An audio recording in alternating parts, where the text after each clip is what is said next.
Hey guys, I have to introduce you to the hostel that I stayed at my whole 3 weeks here in Siargao. That's really rare for me when I'm traveling, actually to go anywhere, just to be in one spot for that long. And it felt like a bit of a risk to just, spend all my time in one place. Especially when it's more conventional. I've met people here, they'll spend a little bit of time in one part of the island and some time elsewhere on the island. Anyway, this is not a paid endorsement. I'm only doing this because it meant so much. You can see it over my shoulder there. It meant so much to me as I now anticipate leaving to spend time here at Bajala Hostel. I want to call it Bajala Hostel, Bajala, but I've heard it pronounced Bajala Hostel. My time here has been incredible on Siargao, and it really, I think it's safe to say, the foundation for my time here is feeling at home here. And I felt so at home here at this hostel. I arrived at super early, 7 in the morning on my first day, many hours before check-in is available. And I'm going to show you right now the first thing I did. The first thing I did when I got here, when I got out of the transport van, really I hadn't slept properly for 2 nights. I'd gone to Hong Kong, to Manila, to Pampanga, to Clark, and then direct flight down here to Siargao. I emerged from the van here with my backpack. I didn't even go in to the hostel initially because I looked across the street and I saw this area. And I actually saw an employee here, Carlito. Carlito was the first person I met in Siargao. And we had a really awesome conversation right here. He's a super friendly guy. And then I saw the hammock over there where this dude's chilling right now. I was actually chilling in there earlier today as well. And man, did it ever set the right tone. I mean, I knew it in the moment. I knew it the first couple of days when I was thinking about how good it felt to be here. And now as I reflect, I really know it. It feels like a lifetime ago that I came here almost 3 weeks ago. That really set the tone. I could have been exhausted and felt hard done by that I wasn't able to check in to my bed and sleep or something, but hey man, I'm here in paradise with this view, having a friendly conversation with Carlito, chilling in the hammock. And I just spent that day, both before checking in and after, meeting a ton of people here at the hostel, both the employees and so many guests. And I think it's pretty easy for anybody when you're staying in these places to collide with other people and make connections. But for me, as I've talked about in recent videos, I've been really determined to be very present with people and to make introductions. As one of my friends that I made from Alvaro from Madrid said, he said, I'm the hi guy, the guy who says hello to everybody. And when he said that, I kind of take that as a badge of honor. Anyway, I want this video to be about Bajala and how awesome it is, because if anybody's coming to Siargao, this is the video that would have reassured me this is the place. This is 10 minutes away from General Luna, which is pretty much in that direction. And the reason I chose this place, and I now feel that I chose very wisely, and by the way, this isn't just my opinion, of course, over the 3 weeks I've been here, I've had many conversations with people that have stayed here, and all of them pretty much said the same thing. You're close enough to General Luna that you can get a tuk-tuk ride, or even better, just rent a scooter from the hostel here, which is what I've done every day since I've been here. I rented it on the second day, and I've been re-upping every day, paying for yet another day. If you have a scooter, it's just a short 10-minute ride to General Luna. You've got the best of both worlds, because if you've seen my video about Tourism Road on General Luna, or if you just know otherwise somehow, it can be pretty hectic down there. I mean, it's fun, but for me, this is perfect. I have easy access to everything that area has to offer while experiencing the tranquility of this area. So I think what I'll do is quickly, I want to show you guys what this place is like, some of the facilities. I probably won't show you necessarily my room, because I don't want to invade anybody's privacy. This is the road here that actually leads this way to Secret Beach, which is a popular place to watch the sunset. A lot of people go down there. And here's the sign. Bajala.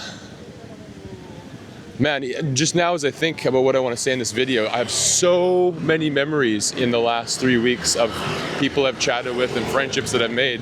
It's almost overwhelming to think about how to even recount all of that. Over here you can see the sign for the Indian restaurant, which is upstairs, which we'll take a look at in a second. And the menu is both Filipino for a certain portion of the day, and then in the evening it's an Indian menu. And also in the morning there's some Western options. Like every morning I've been having a fruit platter and sort of like a pancakes and bacon and eggs, just about every day, just because it makes me happy.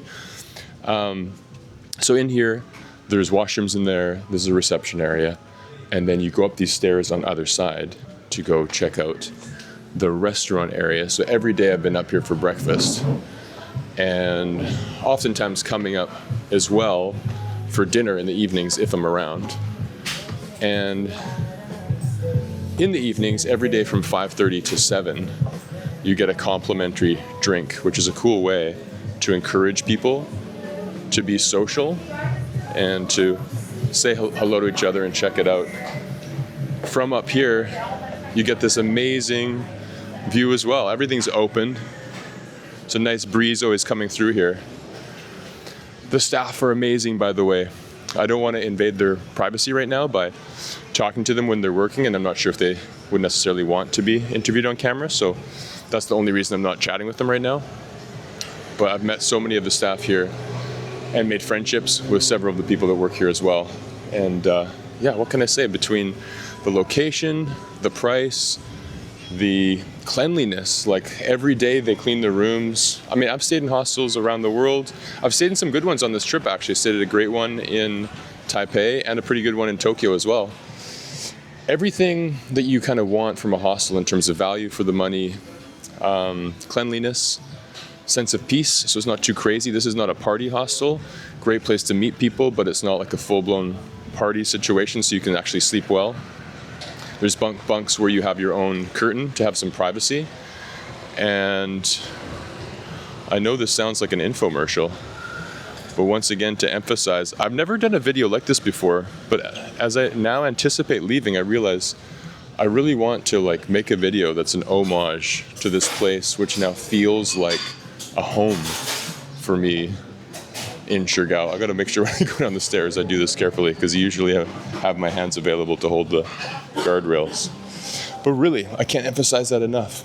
It's every day, whether I'm just hanging out here on the property or going into General Luna or Cloud 9, which is like, those are two destinations that are just a short ride away, or spending like all day going up north to other parts of the island.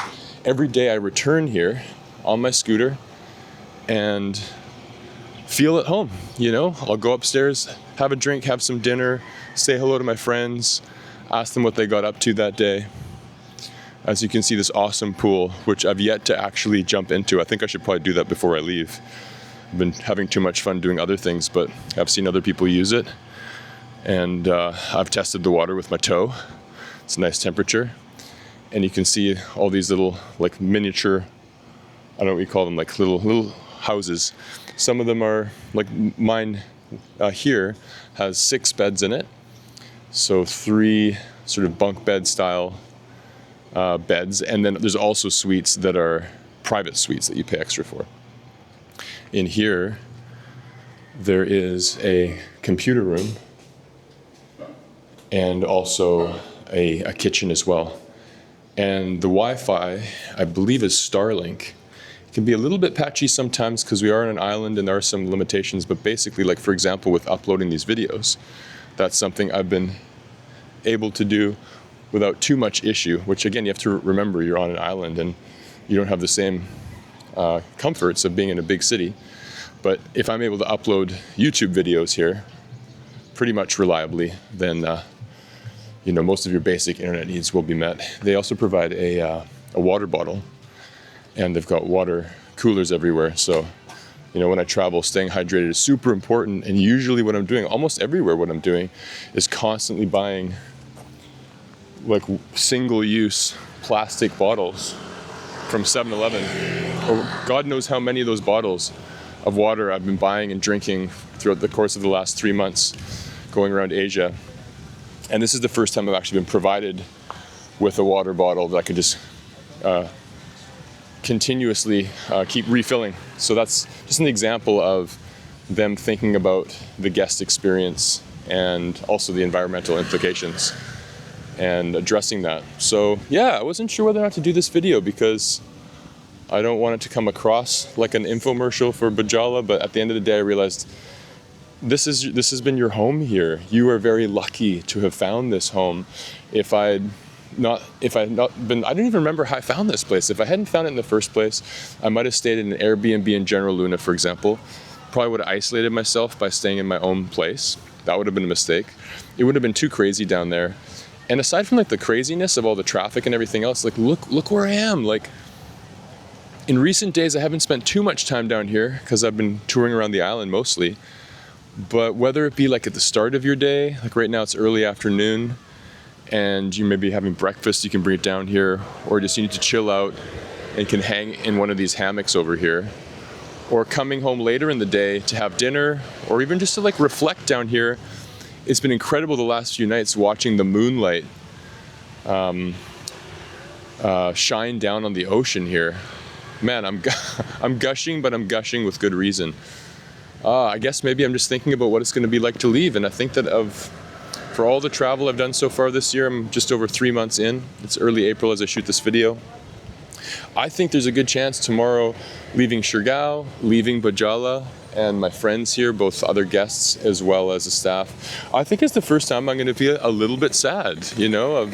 I haven't quite felt that when I've left anywhere because I'm always focused on the next thing I'm doing, the next place I'm going. But man, it's a credit to this place and the people that make it feel like home that I anticipate when I leave, that I will be a bit sad to go.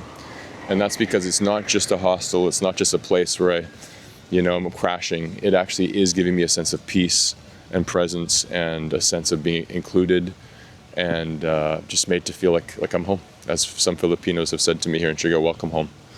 And that's exactly how I feel about this. So all that to say, if you're coming to Siargao and you're looking for like a hostel style option, really good value for the money, come here and tell them that I sent you. Not because I'm getting a referral, not because there's any financial implication, because hopefully the people that you meet here will be people that remember me, and I'm hoping to come back. And I'm really just making this video like I would for a friend who's asking my advice about where to stay. So yeah, thanks for watching guys, and I'll see you in the next video.